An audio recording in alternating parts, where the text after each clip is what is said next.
Have you ever stared at your phone at night and wondered, how can someone who once held you so close now act like you never existed? How can they just disappear? No long message, no deep explanation, just silence. And the silence is loud. It makes you question everything. Was it real? Did they ever care? Was I just convenient? When you deal with an avoidant, the ending feels different. It feels colder, almost surgical. One day you are sharing dreams. The next day they are distant, calm, unbothered, as if nothing cracked inside them. And that is what hurts the most. Not the breakup, but how easy they make it look. You replay the memories in your head, the laughs, the late night talks, the way they used to look at you. And now, it feels like you imagined all of it. But here's what most people don't understand. Avoidants don't react the way you react.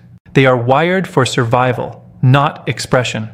Their nervous system learned a long time ago that closeness is dangerous, that needing someone is risky, that deep attachment means loss of control. So when love becomes intense, when emotions get deep, when vulnerability starts knocking, something inside them panics, not because you were too much, but because intimacy feels like losing power. When things end, you feel the pain immediately. Your body feels the withdrawal. Your heart feels the absence. Your mind feels the shock. But the avoidant, they feel relief first. Relief from intensity, relief from emotional pressure, relief from vulnerability. And when you see that relief, it feels like rejection. It feels like you meant nothing. It feels like they walked away untouched. But what you are seeing is not strength. It is defense. Psychology tells us something powerful about emotional suppression. When someone has trained themselves to shut down feelings, their brain protects them by delaying pain. The body goes into protective mode. It numbs, it distracts, it detaches. It looks like they moved on. But numb is not healed. Silence is not peace. Distance is not indifference. Right now, you might be in the hardest phase, the phase where you are hurting and they look fine, the phase where you are questioning your value and they are posting like nothing happened, the phase where you are fighting the urge to reach out because you want proof that you mattered. And that urge is human. Your brain craves closure. It craves reassurance. It wants certainty. That is how attachment works. When we bond, our nervous system connects safety to that person. Losing them feels like losing oxygen. But here is the truth that most people are too afraid to say. The avoidant is not free. They are distracted. There is a difference. Distraction can look like strength. They stay busy. They focus on work. They surround themselves with noise. They might even jump into something new, anything that keeps them from sitting still, because stillness is dangerous for someone who avoids emotions. Stillness forces reflection. Reflection awakens feeling. Feeling threatens control. And control is everything to them. You see, avoidants are masters at convincing themselves they are okay. They build a story in their head. It wasn't right. It was too much. I need space. And for a while, that story feels real. But the body remembers connection. The mind can deny. The ego can justify. But attachment leaves an imprint. And imprints don't disappear overnight. Right now, you may think they forgot you, but human psychology says otherwise. When someone suppresses emotion, it does not vanish. It goes underground. It waits. It builds pressure. And pressure always finds a way out. You are in the phase where it feels unfair, where you feel exposed and they look untouched, where you are doing the emotional work and they seem carefree. But this phase is temporary. Silence can fool you. It can make you believe the story your fear is telling, that you were replaceable, that you were not enough, that your love did not leave a mark. But connection always leaves a mark. And here is what you need to understand deeply. The avoidance silence is not proof that you were insignificant. It is proof that they are running from discomfort, running from vulnerability, running from the depth that you brought into their life. You challenged them. You opened doors inside them they were not ready to walk through. You made them feel things they could not control. And for someone who survives through control, that is terrifying. So they retreat. And when they retreat, it looks like you lost. But you didn't. You are just ahead in the emotional timeline. You are feeling it now. They will feel it later. And if you stay until the end of this video, you are going to understand exactly when that shift happens. You will see the psychological moment when the avoidant finally breaks, when the silence becomes heavy, when the distraction stops working, when missing you is no longer avoidable, because the story does not end in silence, it evolves in it.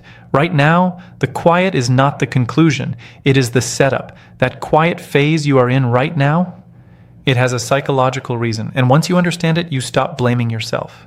When the relationship ends, your system goes into alarm. You feel the shock, the loss, the craving. Your body reacts like it lost something essential. That is because attachment activates the same areas of the brain as physical survival. Love is not just emotion. It is chemistry. It is wiring. But an avoidance wiring works differently. From a young age, many avoidants learned one lesson. Depending on others leads to pain.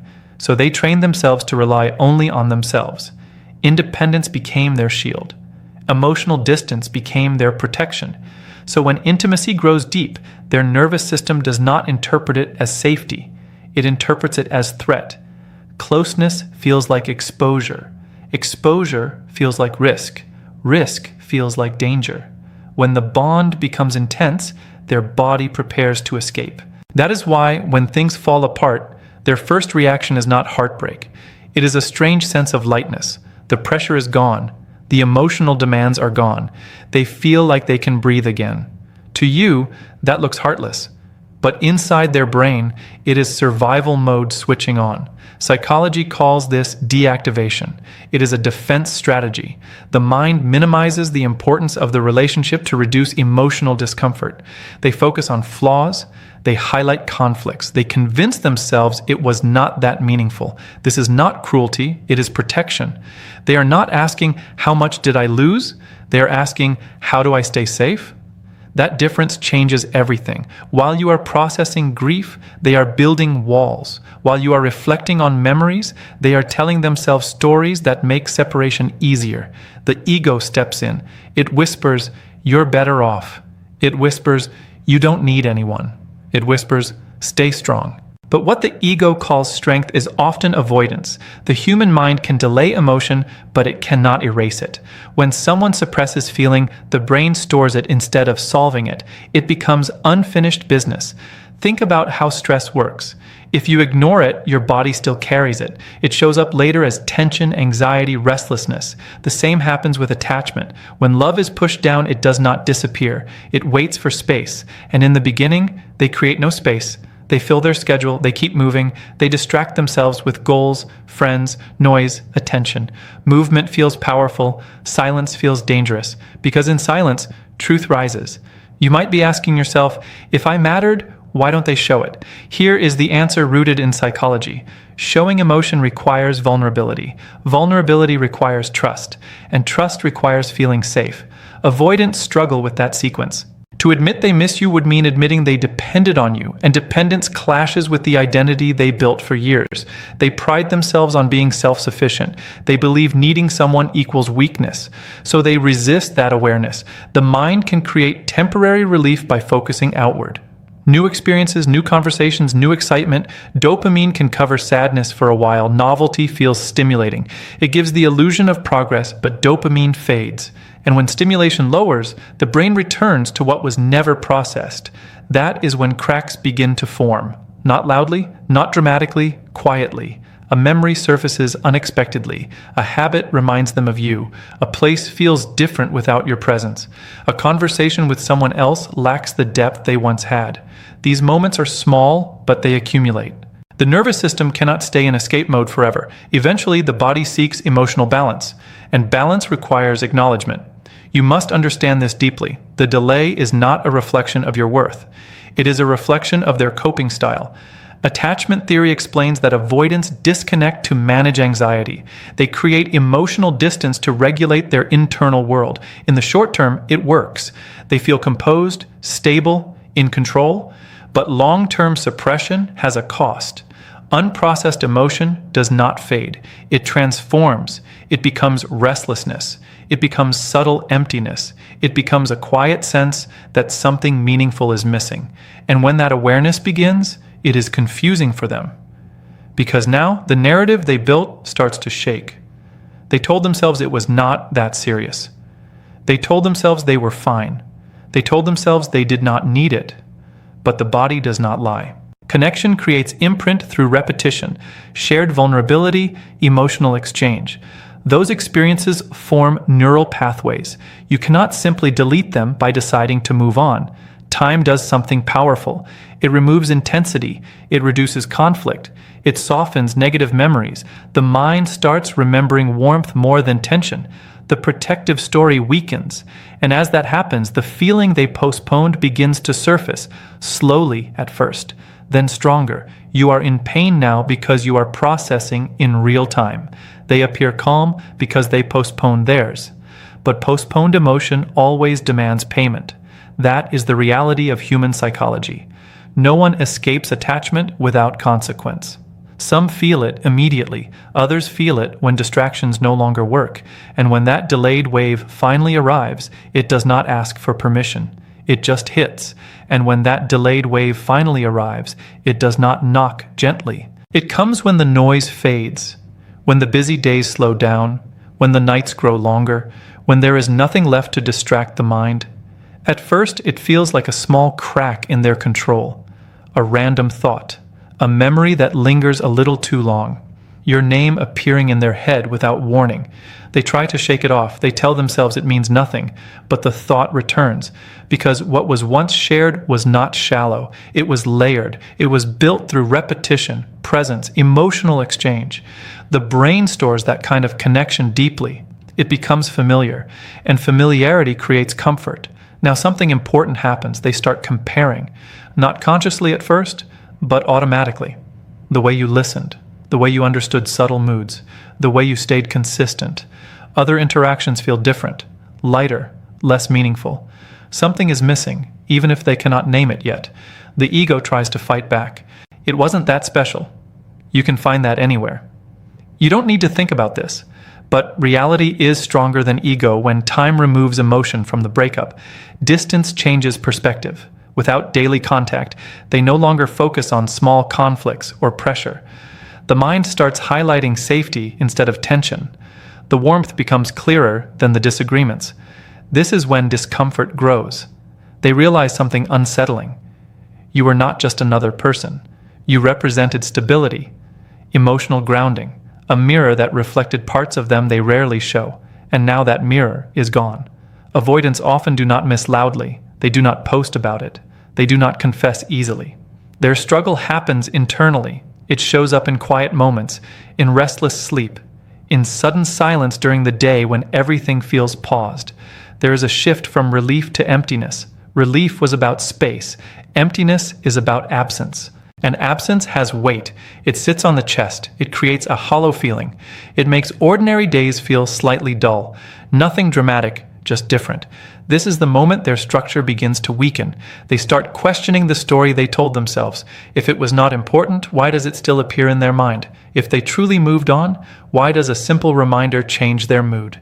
The brain dislikes inconsistency. When thoughts and feelings do not match the narrative, tension builds.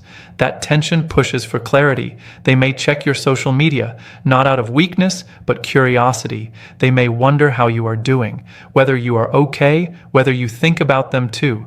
Curiosity turns into awareness. Awareness turns into longing. Longing is unfamiliar territory for someone who avoids dependence. It feels uncomfortable. It challenges their identity because missing someone means admitting emotional attachment, and attachment requires humility. Now they feel something they tried to escape in the beginning, vulnerability without control. There is no immediate way to fix it, no quick distraction that fully removes it. It keeps returning in waves.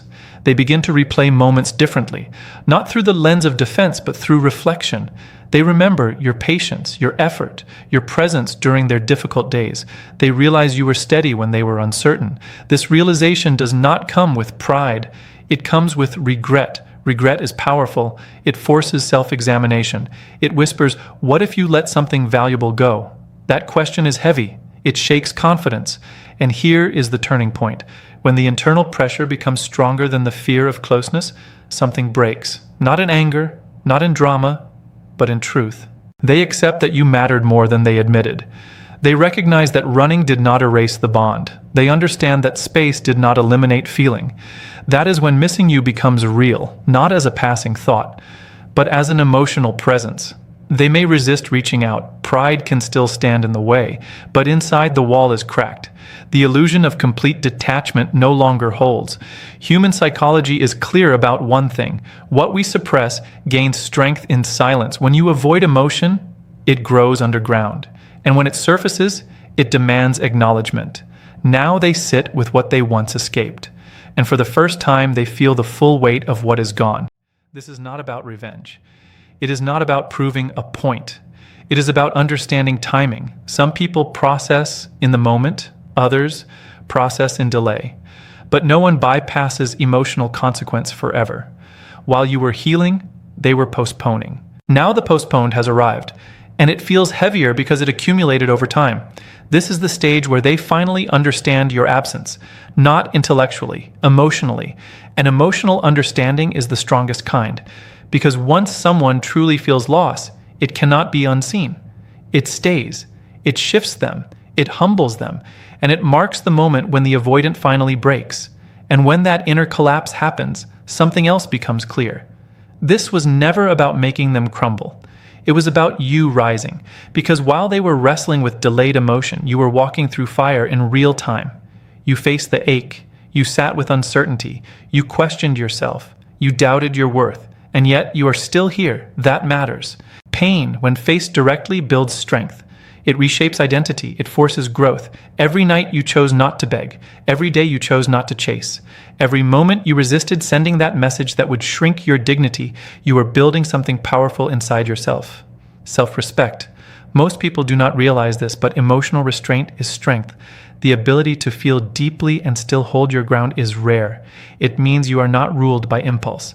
It means you are not controlled by fear of abandonment. And that is attractive on a psychological level. When someone who once had access to you senses that you are no longer reaching, no longer explaining, no longer trying to prove your value, it shifts the dynamic completely. Human beings are wired to notice changes in availability. When access is removed, the brain reevaluates importance. Scarcity creates awareness. Not because you are playing games, but because you stopped overextending yourself. You stopped pouring energy into someone who could not meet you at the same depth. You stopped shrinking to fit into their comfort zone. You stopped trying to convince someone to choose you. That decision transforms you. There is something powerful about calm detachment. Not coldness, not bitterness, but quiet confidence, the kind that says, I offered something real. If you could not hold it, that is your lesson. When you shift your focus back to your own growth, something magnetic happens. You reclaim attention that was scattered. You rebuild routines. You strengthen friendships. You invest in your body, your goals, your mindset. You become centered, and centered energy feels different. Even if they never admit it, they sense the shift. Energy changes are noticeable. When you are no longer emotionally chasing, the pressure disappears. What remains is clarity, and clarity is powerful. Now the situation is no longer about loss. It becomes about standards. About what you will accept, about how you expect to be treated.